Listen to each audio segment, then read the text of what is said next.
Hello students, আমি Moumita ma'am. আশা করি তোমরা সকলে খুব ভালো আছো। Welcome back to our channel.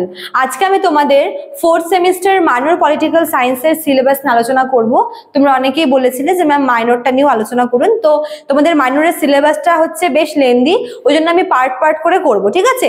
আজকে আমি তোমাদের পার্ট 1 মানে যেখানে ইউনিট 1 আর ইউনিট 2 এর সিলেবাসটা নিয়ে আলোচনা করব। নেক্সট ক্লাসে আমি তোমাদের ইউনিট 3 আর 4 এর সিলেবাসটা নিয়ে আলোচনা করব।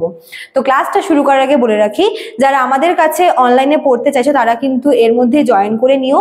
তোমাদের অনলাইনের ক্লাস কিন্তু অলরেডি শুরু হয়ে গেছে, এবং যারা আমাদের কাছে পড়বে তারা এখানে দেওয়া হেল্পলাইন নাম্বারে যোগাযোগ করতে পারো। একটা হচ্ছে 6295916282, আর একটা হচ্ছে 7076398606। চলো, তো দেখো তোমাদের ইউনিট 1 আর ইউনিট 2 তে কি কি টপিক রয়েছে তোমাদের মাইনরের সিলেবাসে। প্রথম তোমাদের রয়েছে হচ্ছে দ্য কনস্টিটিউয়েন্ট অ্যাসেম্বলি, ঠিক আছে, সংবিধান সভা বা যেটাকে আমরা গণপরিষদ বলি। তোমাদের এখান থেকে পড়তে হবে যে কনস্টিটিউয়েন্ট অ্যাসেম্বলির হচ্ছে কম্পোজিশনটা, মানে এর গঠনটা, ঠিক আছে।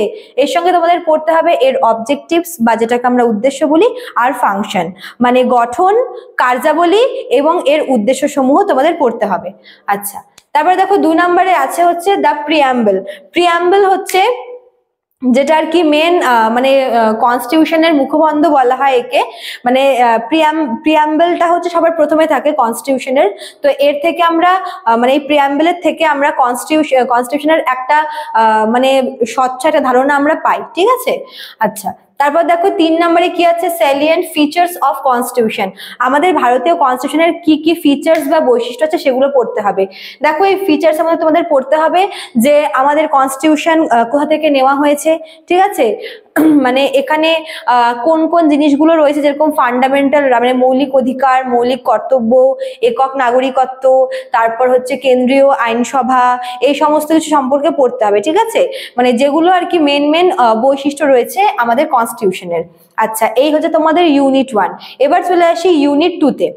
ইউনিট 2 তে তোমাদের 1 নম্বরে আছে হচ্ছে ফান্ডামেন্টাল রাইটস, যেটাকে বাংলায় বলা হচ্ছে মৌলিক অধিকার। মোট 6 রকমের মৌলিক অধিকার আছে। প্রথমে শুরুর দিকে 7 রকমের ছিল, একটা বাদ গেছে, বর্তমানে এখন 6টা রয়েছে। সেই 6টা মৌলিক অধিকার সম্পর্কে তোমাদের ডিটেলসে কিন্তু পড়তে হবে। আচ্ছা, তারপর দেখো 2 নম্বরে আছে হচ্ছে ফান্ডামেন্টাল ডিউটিস, ঠিক আছে, মানে মৌলিক কর্তব্য। ফান্ডামেন্টাল ডিউটিসটা কিন্তু শুরুর দিকে কনস্টিটিউশনে ছিল না, ওটাকে পরে একটা অ্যামেন্ডমেন্ট অ্যাক্ট আসে এবং তার থ্রুতেই কিন্তু এই ফান্ডামেন্টাল ডিউটিসকে কনস্টিটিউশনে অ্যাড করা হয়েছিল। এবং শুরুর সময় 10টা হচ্ছে ফান্ডামেন্টাল ডিউটিস বা মৌলিক কর্তব্য ছিল, কিন্তু বর্তমানে 11টা মৌলিক কর্তব্য রয়েছে। আচ্ছা, এবার দেখো 3 নাম্বারটা কি আছে। 3 নাম্বার আছে হচ্ছে directive principles of state policy, যেটাকে শর্টে বলে হচ্ছে ডিপিএসপি।